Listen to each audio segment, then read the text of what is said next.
Assalamualaikum warahmatullahi wabarakatuh. Alhamdulillahi rabbil alamin, wassalatu wassalamu ala ashrafil anbiya'i wal mursalin, sayyidina wa maulana Muhammad wa ala alihi wa sahbihi ajma'in. Jama'atan nilmulyakan Allah, marilah kita panjatkan puji dan syukur kehadirat Allah subhanahu wa ta'ala yang telah memberi kita nikmat iman, Islam dan kesempatan untuk majlis ilmu ini. Salawat dan salam semoga senantiasa tercurah kepada junjungan kita Nabi Muhammad sallallahu alaihi wasallam, keluarga, sahabat dan seluruh pengikutnya hingga akhir zaman.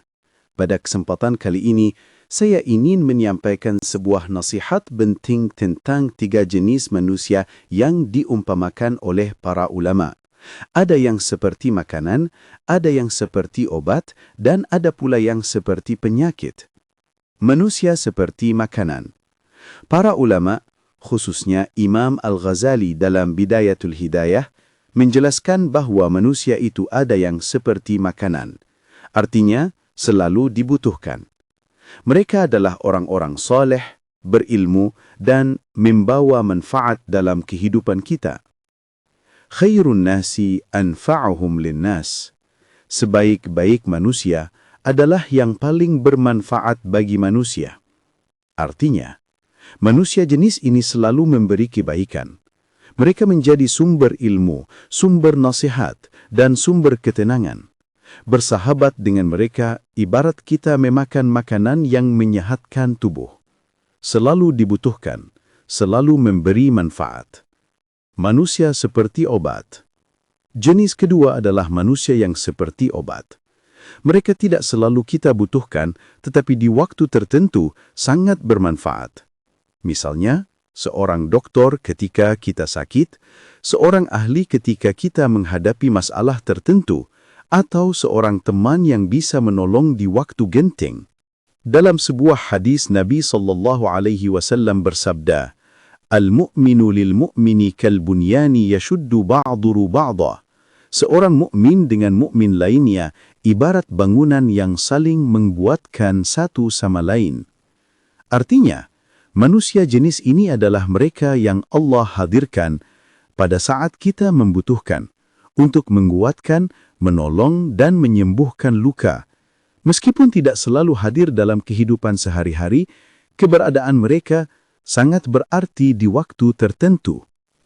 Manusia seperti penyakit. Jenis ketiga adalah manusia yang seperti penyakit.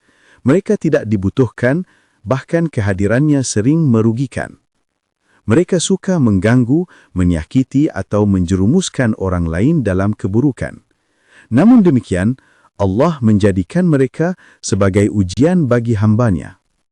Allah Ta'ala berfirman, وَجَعَلْنَا بَعْضَكُمْ لِبَعْضٍ فِتْنَةً أَتَصْبِرُونَ وَكَانَ رَبُّكَ بَصِيرًا. Dan kami jadikan sebagian kalian sebagai ujian bagi sebagian yang lain. Apakah kalian mahu bersabar? Dan Rabbmu Maha melihat. Ayat ini menunjukkan bahwa adanya orang-orang yang menyulitkan kita bukan tanpa hikmah. Allah ingin menguji kesabaran kita, menguji seberapa kuat iman kita. Selain itu, Al-Quran juga memperingatkan tentang penyakit hati.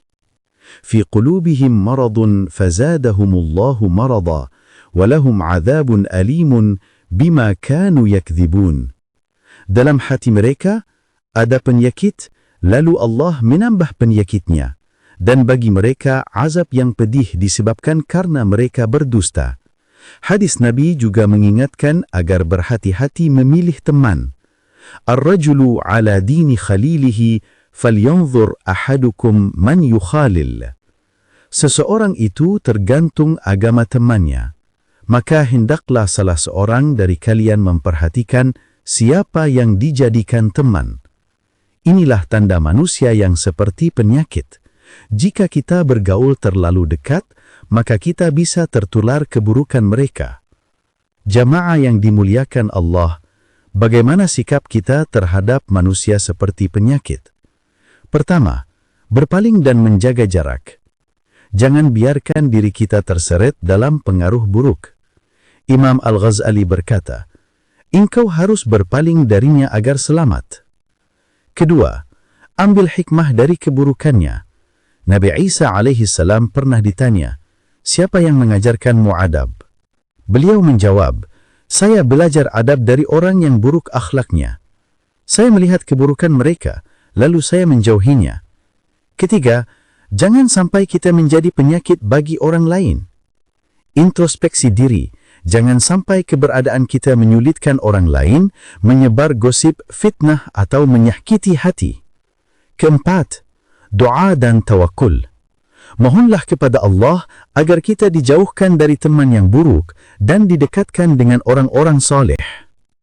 Hadirin yang dirahmati Allah, dari uraian ini kita belajar bahwa manusia terbagi menjadi 3 jenis. Ada yang seperti makanan, selalu bermanfaat. Ada yang seperti obat, bermanfaat pada saat tertentu.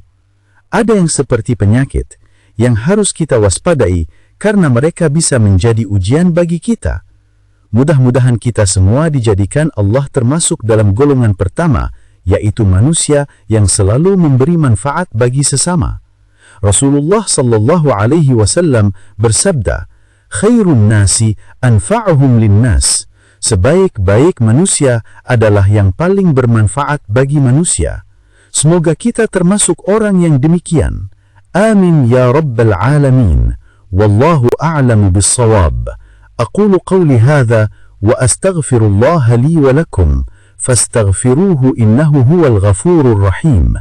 Wassalamu alaikum warahmatullahi wabarakatuh.